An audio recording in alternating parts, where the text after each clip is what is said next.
Halo guys, jumpa lagi dengan Arif Dani.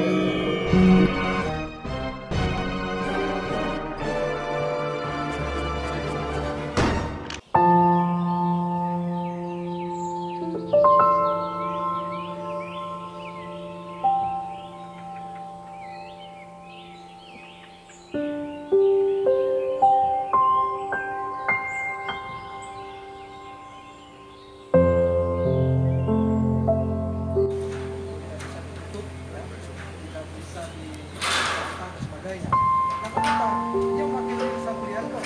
Kalau mau disalahkan, salahkan aja kliennya kan gitu. Salahkan aja pada siapa yang diwakili kan gitu. Sama dengan pihak penyidik polisian. Apakah pihak penyidik polisian bisa disalahkan dalam rangka menjalankan tugas laporan orang? Kan nggak bisa kan gitu. Oleh karena ini ya, marilah kita berlaku profesional semua tugas penegakan hukum. Saya rasa seperti itu dan tambahan dari saya.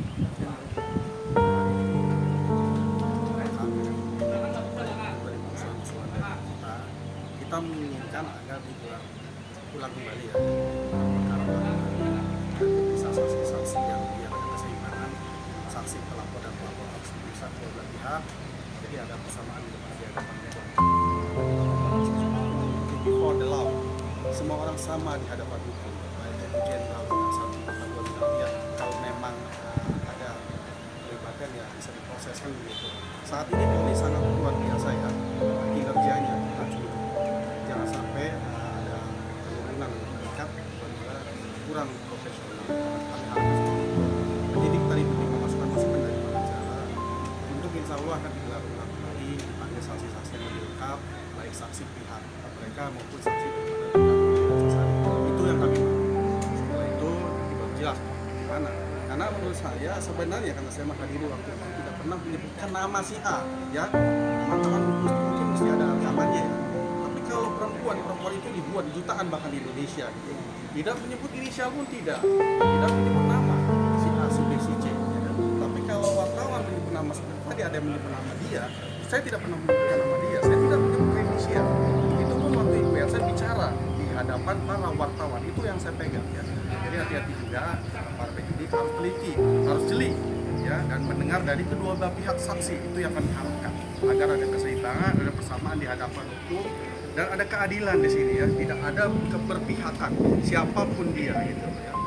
Selama ini saya yakini dan saya acungi jempol kinerja Polri sangat luar biasa. Saya angkat jempol kepada Kapolri dan jajarannya itu profesional dalam menangani semua kasus-kasus di Indonesia. Baik kasus yang terakhir kinerjanya diperlihatkan benar, tidak memandang siapapun. Apabila memang ada kesalahan silakan diproses dan melalui jalur hukum yang benar. Bang, dijadwalkan kembali kapan Bang pemanggilan Bu Elsa sendiri?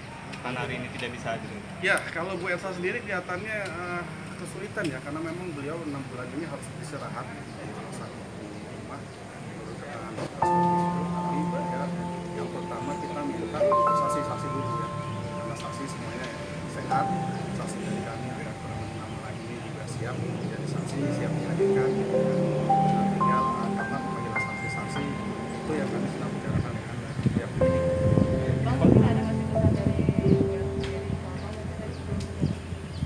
Ya, bahwa Ibu Elsa ini apapun tugasnya adalah sebagai penasihat hukum pengacara ya. Itu pun dia punya tugasnya sebagai pengacara ya. Justru dia yang sebenarnya terzolimi, teman-teman mungkin tahu ya.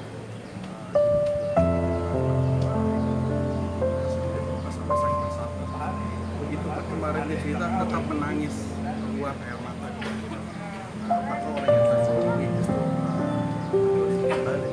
Itu yang saya tidak mau ya, yang tidak harapkan itu. Ya Bu Elsa tetap berjuang untuk bahwa Bu Elsa sebenarnya tidak pernah menyatakan yang ramai di media ya. Mengenai hal-hal lain, mengenai cepu itu ya Bu Elsa sebenarnya tidak tahu apa sih yang cepu. Dia sempat bertanya dengan yang sampingnya. Saya waktu itu ada di posisi waktu Bu Elsa bicara, itu sekjen saya ada waktu di posisi Bu Elsa bicara. Jadi kami sebenarnya saksi fakta. Kami mengetahui apa yang dibicarakan Ibu Elsa pada saat ditanyakan oleh wartawan di Mabes Polri waktu laporan pertama Ibu Elsa kepada dia gitu ya. Jadi sebenarnya kondisi terkini kesehatan Bu Elsa sendiri seperti apa pasca jalani operasi jantung tadi dibilang? Ya, itu sebenarnya riset helikopter ya. Tapi saya lihat bahwa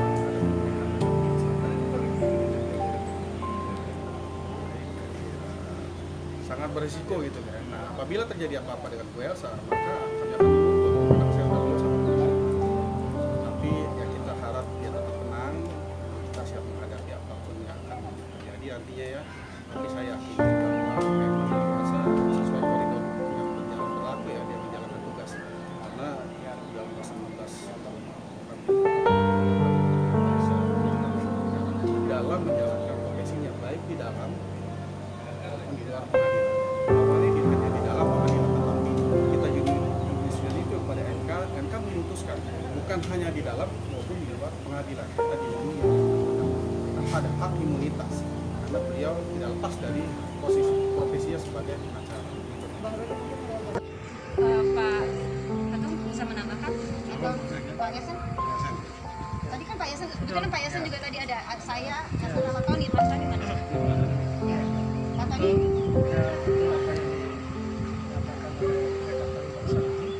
Bahwa kedatangan kami sekarang ini mewakili saya bahwa taraf lagi sakit ya, lagi sakit, kemudian dengan segala itikat baiknya kami selaku kuasa hukum memenuhi itu panggilan. Tapi dengan satu laporan bahwa kewajiban kami sebagai lawyer lah untuk memberikan laporan bahwa Ibu Elsa Sharif tidak bisa hadir hari ini dan berhalangan hadir karena sakit. Gitu. Yang kedua, memang di kasus ini kalau kita nilai kasus ini adalah terlalu prematur ya, karena belum diperiksa lebih dalam, lebih jeli, lebih lihai lagi terhadap saksi-saksi, terutama saksi pelapor itu sendiri gitu. Karena apa? Belum menyentuh benar pada sumber yang sebenarnya. Ungkapan atau ucapan kata-kata itu dari mana sumbernya? Ya, ini yang kita sayangkan gitu. Oleh karena itu kami menilai kasus ini terlalu prematur, diangkat dan terlalu cepat juga untuk dipanggil terlapornya ya. Itu satu. Untuk tingkat penyidikan Masih maksudnya tingkat ya? penyidikan, apalagi udah naik penyidikan ya. Hanya jenjang berapa lama itu? Jadi di penyelidikan itu ada yang tertinggal kayaknya segitu kan. Nah, naik ke tingkat penyidikan. Itu satu hal yang menjadi catatan kami. Yang kedua, bahwa Ibu Elsa Sharif, rekan-rekan kami juga sekaligus sebagai klien juga, sekaligus rekan juga, karena beliau adalah advokat ya, advokat dan di kelompok kami ini adalah aktivis apa di kelompok Dewan Pertimbangan Gas ya, nah gitu. Sangat disayangkan karena kami ini adalah deretan sebagai penegak hukum, sama profesinya itu dengan polisi, jaksa, hakim, termasuk advokat ya, empat pilar ini hukum ya. Tentunya dari empat pilar ini sebagai penegak hukum punya kode etiknya ya. Artinya sangat prematur juga, terlalu dini juga untuk dilaporkan di sini sebelum ditelusuri, diteliti ya kan gitu, dilaporkan ke dewan kehormatannya kan gitu. Seharusnya diseleksi lebih dulu oleh dewan kehormatannya. Apakah perbuatan ini di lembaga pengacara ini sudah benar itu? Kalau memang benar-benar melanggar kode etik, nanti dewan kode etik yang memberikan sanksi bahwa ini nggak bisa dilakukan ke sebagainya atau tidak, kan itu dulu. Nah ini satu hal nanti izin Pak Ketum ya, nanti kita akan rapatkan khusus masalah ini ya, untuk menyimpulkan tentang langkah apa yang akan kami ambil di belakang hari nanti. Mungkin Pak Ketum bisa lanjutkan apa yang saya Ya, sebenarnya karena beliau seorang pengacara, kita ada organisasi khusus pengacara, di mana apabila ada sesuatu hal hubungan dengan hukum, maka gabungkan tinggi yaitu Dewan Kode Etik ya. Nah, apakah melanggar etika atau tidak, nanti kita rapatkan tim bersama kepengurusan di organisasi kita. Lalu setelah itu kita memberikan rekomendasi kalau memang ada pelanggaran etik di sini, memberikan rekomendasi kepada kepolisian mana ya. Kalau memang sudah dirapatkan di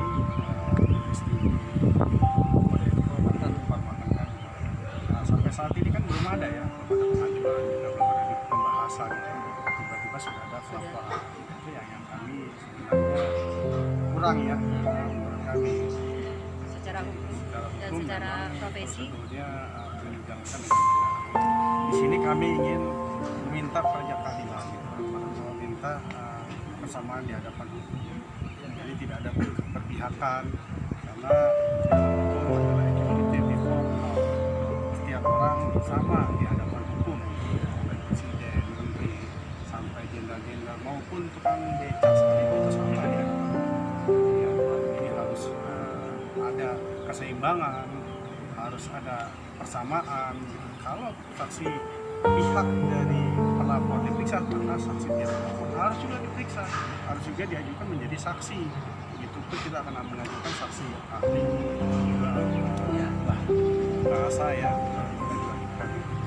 jadi supaya ada keseimbangan, supaya ada keadilan, tidak ada keberpihakan. Tapi alhamdulillah puji syukur hari ini penyidik rekam, penyidik responsif dengan permintaan kita agar ini berjalan dengan rel yang sebenarnya, berjalan dengan rel yang lurus. Jadi saya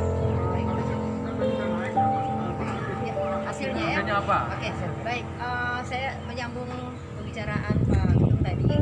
Jadi saya bersyukur, alhamdulillah. Kami berpikir tadi karena ini sudah masuk tahap penyidikan, memang harus dilalui. Tapi permintaan kami dari kemarin sebelum hari ini kami sudah kesini sebenarnya menuntut agar penyelidikan benar-benar dilakukan secara tuntas dan baru ada penyelidikan. Dan alhamdulillah teman-teman dari penyidik mengiyakan permohonan kami. Berarti penyidikan ini bisa dibilang bukannya batal, bukan, tapi memang ditangguhkan sebelum adanya penyelidikan ulang. Penyelidikan ulang dalam arti BAP pertama sudah dilakukan sama klien kami. Tinggal adalah keterangan dari saksi-saksi kami. Ya, jadi keterangan dari saksi-saksi kami yang sudah kami siapkan dan kami sudah berikan juga nama-nama beberapa saksi yang sudah kami ini adalah saksi-saksi fakta ya, KTP ini adalah saksi-saksi fakta yang pada saat kejadian ada di lokasi. Ini saksi hidup ya teman-teman. Enggak, harus dari dekat. Enggak, itu video. Paling tidak saksi-saksi ini dulu penuhi. Kalau bicara tentang sudah sesuai dengan prosedur hukum, kami keberatan. Karena kalau mengikuti prosedur hukum, saksi ini harus diperiksa dulu baru masuk ke tingkat penyidikan. Tapi alhamdulillah kami tidak perlu berketerangan juga. Sehingga kami boleh mengajukan saksi-saksi ini untuk dilakukan pemeriksaan saksi. Selain pemeriksaan saksi fakta, kami juga mengajukan dua saksi ahli, teman-teman. Ya, dua saksi ahli. Pertama adalah saksi pidana, saksi ahli pidana. Saksi ahli pidana itu ini Bu Elsa yang mengajukan ya, Bapak Hasbullah SH dan NH. Iya. Keterangan ahli ya, bukan saksi ya. Jadi keterangan ahli juga diperlukan dalam hal ini, keterangan ahli pidana dan keterangan ahli bahasa. Kenapa saya katakan ada keterangan ahli bahasa? Ini kan yang diajukan adalah tuntutan Bu Elsa bicara pada teman-teman media, ya kan? Berarti harus ada ahli bahasa yang mengartikan, mentafsirkan apa yang dikatakan Bu Elsa, apakah benar atau tidak. Nah, inilah yang kami ajukan kepada Bapak penyidik dan memang alhamdulillah sudah dipenuhi dan berarti penyidikan ini dilakukan setelah penyelidikannya berakhir. Jadi kira-kira hasil dari pertemuan kami dengan penyidik tadi demikian. Tapi ada upaya mediasi dari dengan NM sendiri. Dari kami atau dari dianya? Dari Kami ya pastinya. Ya, kami sih damai itu tidak. Perbedaan banyak, tapi perbedaan itu saya saling memaafkan. Walaupun memang saya tahu namanya siapa, tapi kalau wartawan yang punya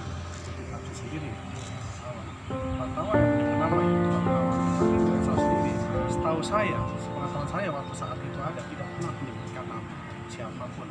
Tapi kalau perempuan, selalu saya ulang-ulang juga kampanye perempuan itu perempuan ya banyak bisa keluarga kita sendiri, bisa teman kita gitu. Dan juga untuk mengenai kata itu ada konotasi negatif, bisa juga positif kan, memberitahukan kebenaran kepada polisi kalau memang itu benar, siapapun dia gitu. Saya kalau diminta menjadi saksi, saya siapa aja kalau untuk mengungkap kebenaran, demi kebenaran. Ada keburukan, ada yang menggunakan misalkan narkoba, apa salahnya kita lapor, Pak ini pengguna narkoba, ya kan kita laporkan, kan tidak ada masalah sebenarnya. Tapi kembali lagi bahwa klien kami polisi tidak pernah menyebut nama seseorang, inisial pun saya perhatikan tidak gitu loh. Saya kan nggak jauh dari beliau waktu beliau buat pernyataan di hadapan wartawan, dan itu pun atas pertanyaan wartawan beliau menjawab, bukan beliau yang mau memberitahukan, tapi permintaan wartawan semua untuk diwawancarai. Kita ditarik ke suatu ruangan, ya biasa ikut gitu, wawancarailah oleh wartawan. Nah, di wawancara itu mungkin bisa diceritakan sedikit kronologi ulangnya Mbak, tadi awal mula kasusnya itu terjadi gitu. Kronologi kenapa sampai ada Ya. Saya rasa sudah menjadi konsumsi publik, ya kan, bahwa kasus ini sebenarnya sudah hampir 1 tahun. Ya, kami berpikir ini dari segi kasus kami ya, kami tidak mau mengangkat kasus yang lain. Kasus ini sudah berada di sekitar beberapa bulan yang lalu. Kenapa baru saat ini bergulir kembali? Ya karena kami juga kaget, termasuk klien kami bisa masuk ke tahap seperti ini. Makanya kami sebagai kuasa hukum, secara pribadi kami, secara profesi, kami juga merasa ini kami dizolimi. Kalau kami seorang advokat, maaf ya, saya sedang bicara di depan Anda sebagai seorang advokat. Lalu apa yang saya katakan dituntut? Kita nggak bisa jadi advokat kalau kayak gitu. Kecuali kita memaki, wajar. Kita mengeluarkan statement berkaitan dengan kasus yang kita bicarakan, yang kita tangani. Saya rasa itu menjadi hak advokat untuk menyampaikan, ya kan? Benar nggak Bang? Harusnya memang tidak boleh dituntut. Makanya dibilang tadi setiap advokat mempunyai hak imunitas atas apa yang dia sampaikan. Toh dia juga tidak akan mengatakan sesuatu hal yang mencelakakan dirinya sendiri. Apalagi setelah saya ulang-ulang, mungkin teman-teman juga bisa ulang, atau semua sahabat Indonesia bisa ulang. Di situ klien kami tidak pernah mengatakan bahwa si pelapor yang dituntut. Jadi menurut kami ini sasarannya nggak ngerti gitu loh ke siapa. Mungkin akan lanjutkan dari kami. Dari kalian apa? Ya langkah kami ya pertama itu tadi memenuhi permintaan polisi untuk menghadirkan saksi-saksi. Udah begitu aja. Kita akan mengikuti arahan Bapak Kanit, Bapak Penyidik, seperti tadi kami sudah sampaikan foto-foto saksi-saksi kami. Ya sudah, tinggal nanti mereka panggil saksi-saksi. Setelah itu akan seperti apa ke depan?